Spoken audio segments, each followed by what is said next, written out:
It's been about 2,000 years since we found out that the Earth is really round. And yet there is a group called the Flat Earth Society. And some of what I will talk about may seem as strange to you as if you were questioning the world being round. Um, they're facts, they're scientific evidence. I do not pluck from air like some of our politicians do, what statistics and that are. But I wanted to share the actual truth about immunity. My name is Mary Bourne. I'm a traditional naturopath. I love sharing natural remedies with people and the understanding of how our body actually works. So this is the part 2 of our delving into the truth about immunity. And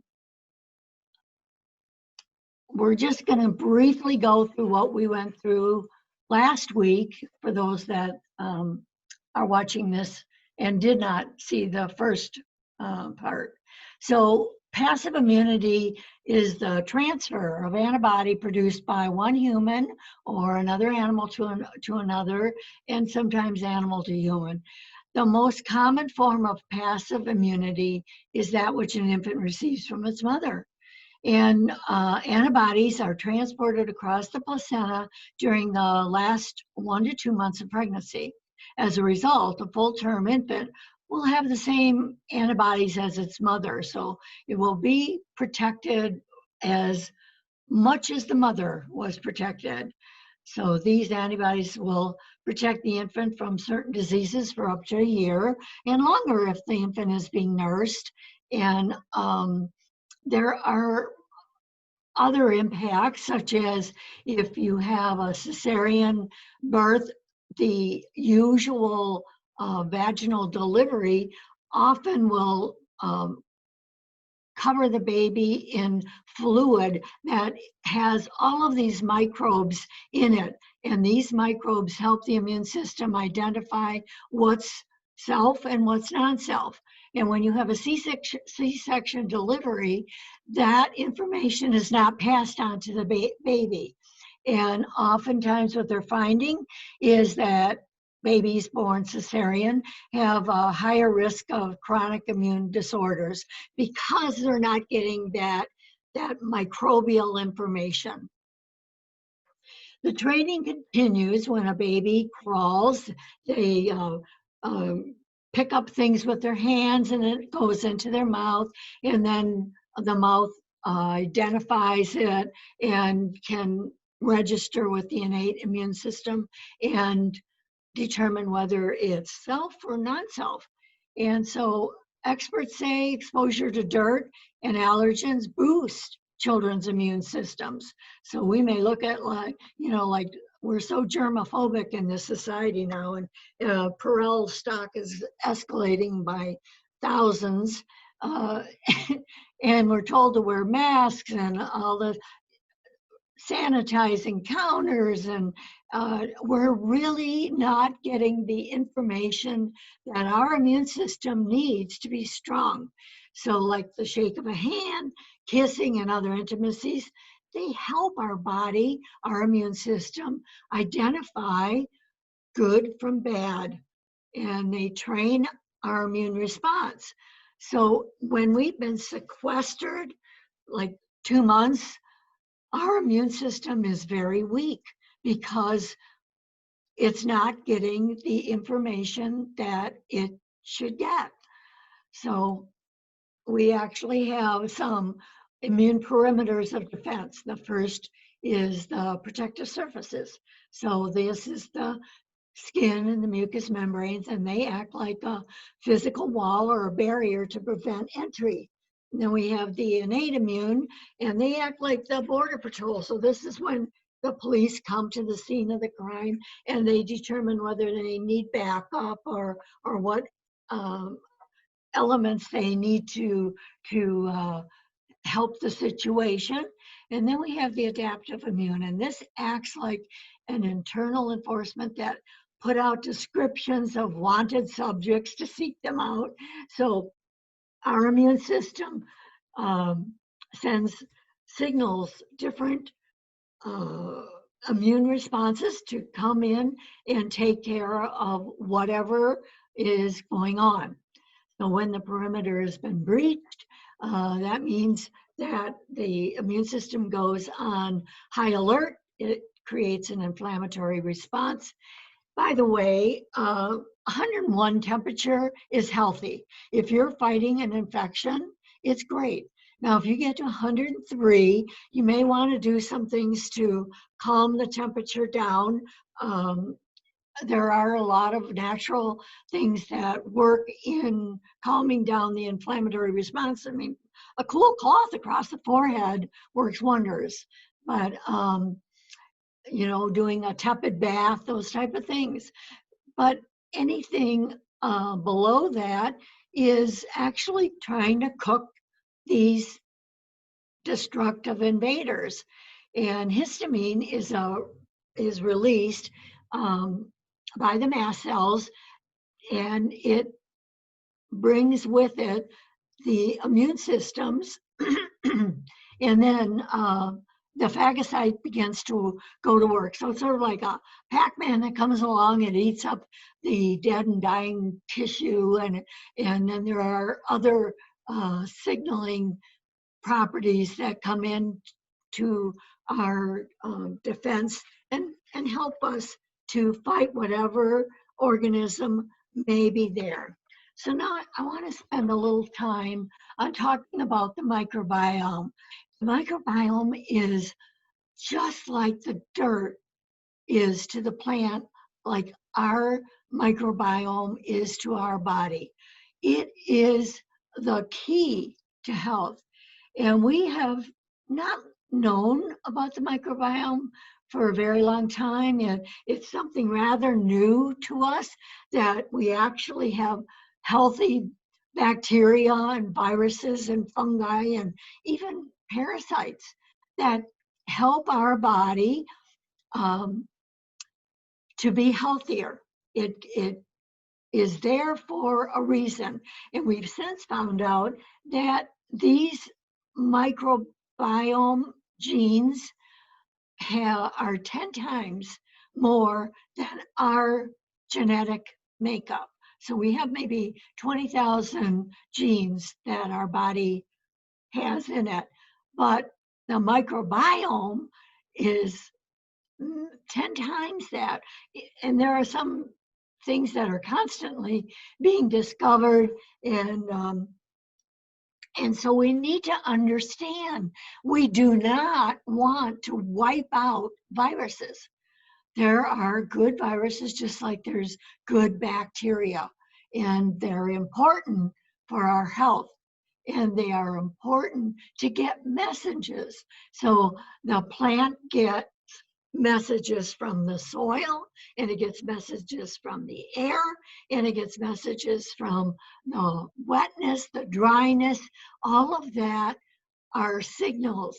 And when we wear a mask and we stay 6 feet away from somebody, we cannot possibly get the signals our immune system needs to support our health. So the first line of defense is the skin and the mucous membranes. And the skin has a pH of 5.5. And this is what keeps it healthy. So all this hand washing that we're doing is stripping our healthy pH from our skin.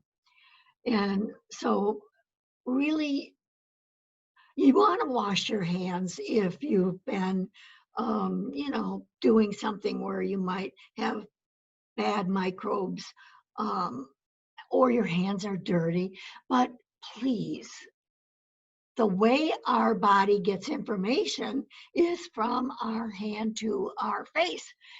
And they're saying, it's like, I touch my face 20 times a day. Well, yeah, that's automatic responses. That's what your body does so that it can get information on whether or not it should create a fight or whether it should just let it go and not be put on alert. So it does that same thing with the mucus. When we breathe in some microbes, the mucus looks at it and signals whether is this something that we have a record of, or is this something new that we need to be alert and put our immune system to the test? And then, of course, we need water. Water is necessary for healthy mucus, and movement is needed to help circulate the mucus to get it into the lymph nodes to detoxify. So I want to spend some time talking about the microbiome, because this is the genetic material of all the microbes and the bacteria, the fungus, protozoa, and viruses and parasites can be in there too, that live on and inside the human body. There are thousands of viruses that live in our body as part of the coding and detection, and they live symbiotically and cause no harm. So you do not want to kill all the viruses like they're telling you we want to do. We do not want to have vaccines that kill all viruses. This is going to cause havoc in the immune system as much as antibiotics created havoc in our bacterial microbiome.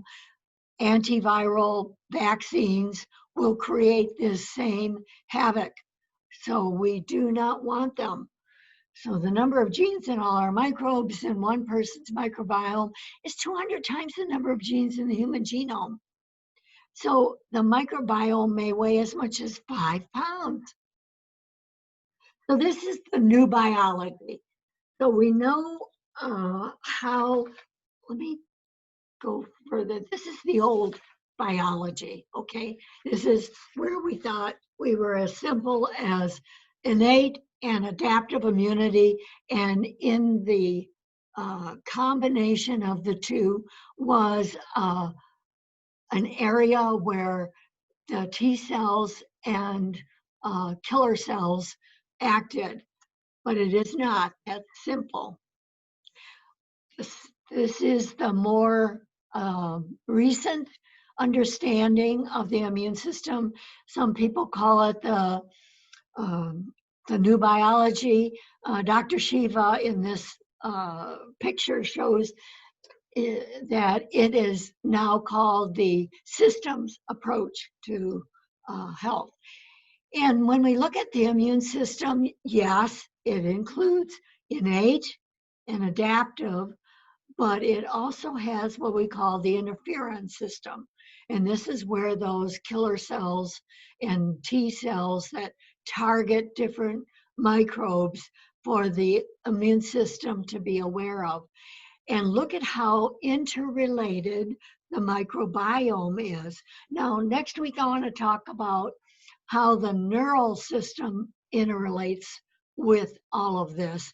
But today, I want to spend some time on how the microbiome works, interrelating the immune system and the messages that we get in the gut and how they get there.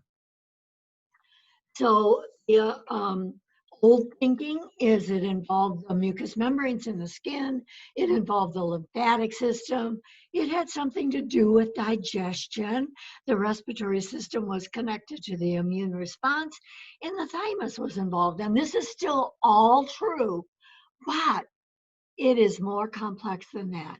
So we understand that this interferon system is something that needs exploring. The microbiome and the nervous system are intimately related. And we know that the environment, our lifestyle practices, including diet and water intake and elimination, all have an impact on how well this system works and how well we are getting rid of toxins, and what toxins we are exposed to will determine how well it responds. So let's make some common sense of it all. So the input are all well, not all, because we're still learning on what impacts the health of the body. So we look at, there are bad viruses that we need to be aware of, but our immune system on the whole, if it's primed, can handle it.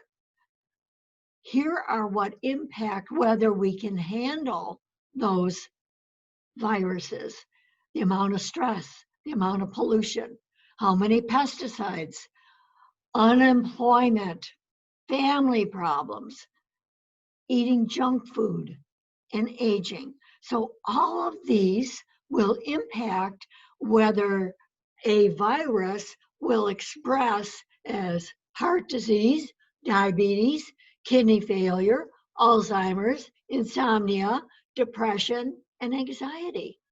So it isn't just about the virus. It's about the virus and the microbiome. So how do emotional issues and stress enter into it? Wow. Have we been in a state of fear for the last 2.5 months? It is a highly motivating emotion. And let me tell you, those in power know how to use it. They want this vaccine pushed through. And you need to look at what the biologists are telling us, what the epidemiologists are saying, what the virologists, all of these scientific, all the scientific evidence that is showing this is a non-issue. The virus was never about your health. It was all about control. So we need to step up and get away from the fear factor. We need to demand to get back to normal. We need to be able to touch each other. We need to be able to hug. How else can we encourage our thymus to work properly if we're not hugging? It's really important. So this fear makes us feel we have no control. We have to move away from fear and anxiety, which go hand in hand. And sometimes we don't even know why we're anxious, but it's that underlying fear that is creating that. So when you feel you have no choice, sit yourself down.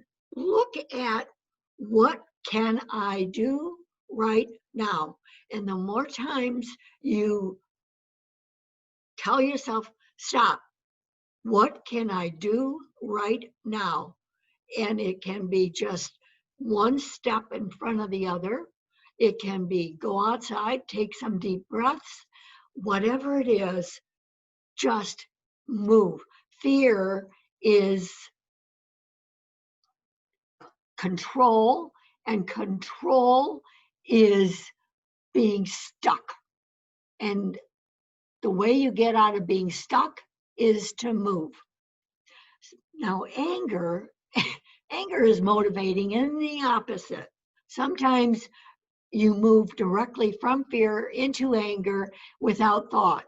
And that it's usually like a springboard. You need to make sure that you're diving into something like water or a mattress or some bouncy thing, that you're not going to destroy yourself on impact. You need to think about what it is how can I act upon this anger and create a plan. There are lots of petitions out there. You can write a letter to people. You can show videos that meet with your moral conviction. Honor your moral conviction. Do not do something that, oh, well, I don't have any choice, so this is what I'm going to do. Be the shepherd, not the sheep. So the essential oils we have are amazing. They are very complex. So it isn't like, well, lavender is very calming. Lavender is healing. If you put lavender on a wound, it will help the tissue heal. If you put bergamot on your sternum, it will help protect you from negative influences. We all know if you clean with lemon, just use a little bit of non-scented soap, some lemon, maybe some white vinegar and some water. That's all the cleaning product you need. Neroli, and then you will feel uplifted as you clean. Neroli is a wonderful healing set. Rose for the people that are discouraged, and Lang Lang. These are all wonderful, wonderful scents that you should look into. Most essential oils are antimicrobial, but they don't harm the good bacteria. They don't harm the good fungus, good viruses that we need to keep us healthy. Uh, so eucalyptus, tea tree, and rosemary have a history of discouraging viral activity. So when there is a cold and your body's struggling with it, try doing some eucalyptus, putting it in a diffuser and helping your body get healthier with essential oils. Peppermint has just an amazing plethora of studies that show how it helps with colds and flus and keeping people awake, opening their minds. It's just a wonderful, wonderful scent. So there's so many. Just pick one that you um, enjoy. Um, so different from essential oils is flower essence therapy. This is a liquid that you can take internally to support emotional health. They have no flavor or smell. They're actually a vibrational medicine. We are vibratory beings, and the microbiome in our gut is very in tuned to vibrations. It can bring us down, it can sink us into depression. So, how you think and how your gut works are interrelated. So, this is an abstract about the what we call it is used to be called rescue remedy. It's still called rescue remedy, but the same flower essences are in what I call distress remedy, which is, I feel, far superior to rescue remedy. But it was a quantitative, randomized, double-blind study. This is the gold standard of medicine. This is the standard that's being ignored by pushing vaccines through. So this data was collected between May and August 2010 with 34 employees of the Center for Improvement of Health Sciences at the Zerbini Foundation. And anxiety was assessed using the diagnostic inventory of state trait anxiety at 2 different times. So the experiment was done at 2 different times. One time it was done in May, and then the other time it was done in August. And the outcome was the same. They concluded that the flower essences have a positive effect and they reduce anxiety. So it's a great study. People want to know about studies. Now, this is Distress Remedy. It has arnica, star of Bethlehem, rock rose, impatiens, clematis, cherry plum, and red clover. Now, red clover, the essence of red clover has been used on a different study, and this is in flower essence therapy, on red clover and cancer. There's a huge study that was done on red clover and how it helped people deal better with cancer. It's not a cure. There is no a cure for cancer. There are many cures for cancer, but there is no a cure for cancer, and there never will be a cure for cancer, especially in the drug realm. So arnica, we know, is used for pain, both physical and emotional, and this is according to empirical evidence. And I prefer glycerin to alcohol, especially for people. It makes it a wider range of usage. So in other words, this can be used with babies, with pets, with pregnant women, with alcoholics, with elderly. It's non-discriminatory. It's something everybody can use.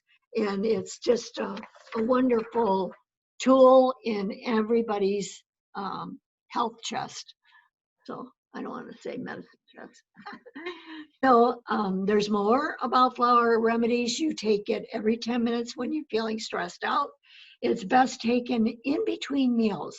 Now, it doesn't hurt anything if you take it with your meal, but it really doesn't do as good a job as if you are taking it by dropper in between meals. Now, you can add it to a bottle of water. I usually add a dropper per 8 ounces. So if you're doing 16 ounces of water, then you would do droppers accordingly.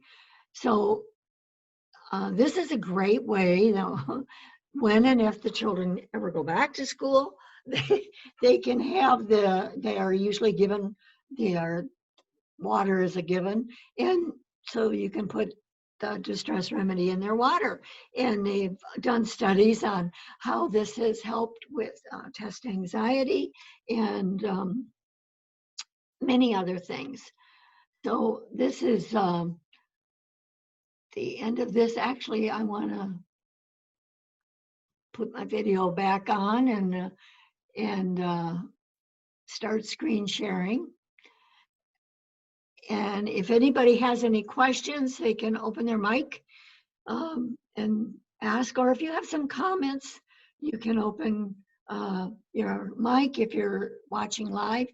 If you have any questions that are personal and you want to ask, you can email me at drmary@bornforhealth.com. And I want to thank you for attending. Please share with others so that we can have a better understanding of health and not be driven by fear or anger when we're making decisions. And get out there, breathe the fresh air, use your mask only when you know that you have to, like in a grocery store or something like that.